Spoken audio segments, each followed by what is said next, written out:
Today we're going to be changing the O2 sensor, the post-cat O2 sensors, 2 of them on the 650i Grand Coupe for Carl's N63 TU engine. So in order to get to those O2 sensors, we need to remove these 2 air boxes, and then it's right underneath the air box. So the engine's pretty warm right now and hot, so we gotta take our time and carefully maneuver through all these things. First thing we want to do is get the air box out. There's one there. I'm going to remove the mass airflow sensor. There it is. So this connector's off. It's just this piece on the bottom, this gray tab. And see if we can wiggle this out now.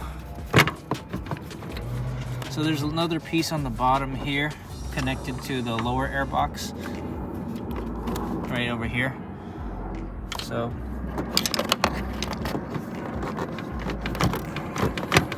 there we go, that's out.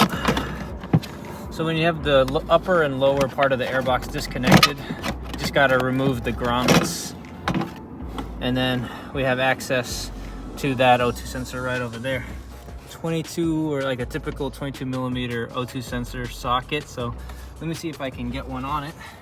Let me unhook these wires. So I already unplugged this wire here. This is the posterior cat O2 sensor. Careful here, it's pretty hot. So I can't get my socket or my O2 socket on it, at least not cleanly. So what I'm going to try and do is kind of make some room by opening up the heat shield a little bit. It helps to have a long O2 sensor socket because mine is too short and I was having a hard time fitting it because this heat shield's in the way. So what I did was I used a screwdriver to kind of bend the heat shield and open it up a little more. Then I have more space to be able to fit my O2 sensor socket and get this out of here. So now it's loose. We can screw it out or unscrew it out.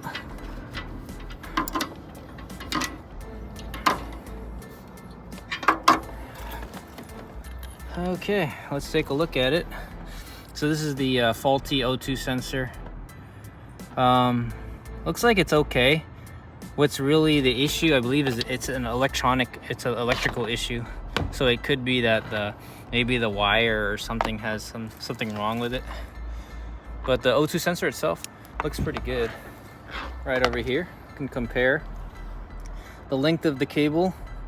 The newer one has a longer cable, so that's actually good for us. It'll be easier to route the wires back. Remove the white plastic cover. It's already got anti-seize on the threads already. So we're just going to thread it in and then tighten it up. All right, be gentle when you put it or thread it in. You don't want to bang the sensor around. All right, I'm gonna go ahead and do a quarter turn.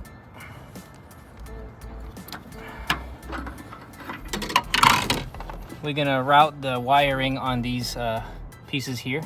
So just push the wiring into their clips on the valve cover. And you can also see your ignition coils are here too. So if you want to do ignition coils or spark plugs, even the injectors, these are the back 2 and then the front 2. You got to remove this piping. Then we're gonna plug this in. It only goes in one way, so find the way it goes in. Push it in until it clicks. And it's in. Air box back. So there's 2 grommet holes, one here, and you got to put them here and right over here, I believe. So those are the 2 spots. Aim for it there. There we go. So this bottom hose, I'm gonna do the bottom hose first.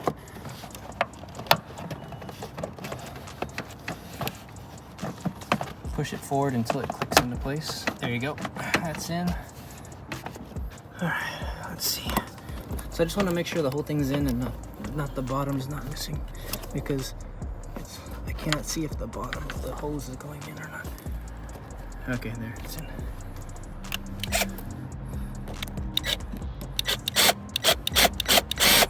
Now that we've got our air box back on, we just take the mass airflow sensor cord and plug it back in. It goes actually like this.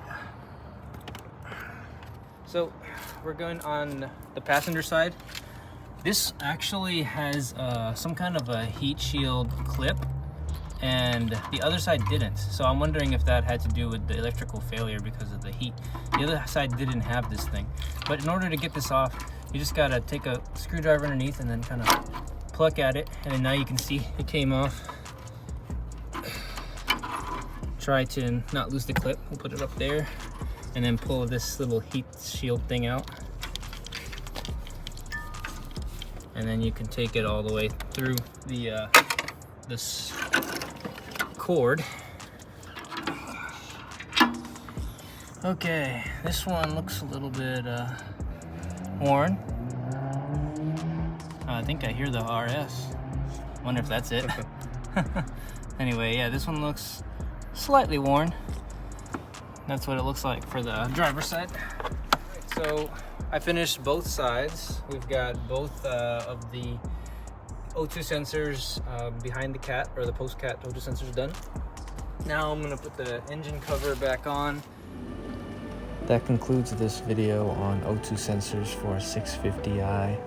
And thank you so much for watching. I'll see you guys on the next video. Good night.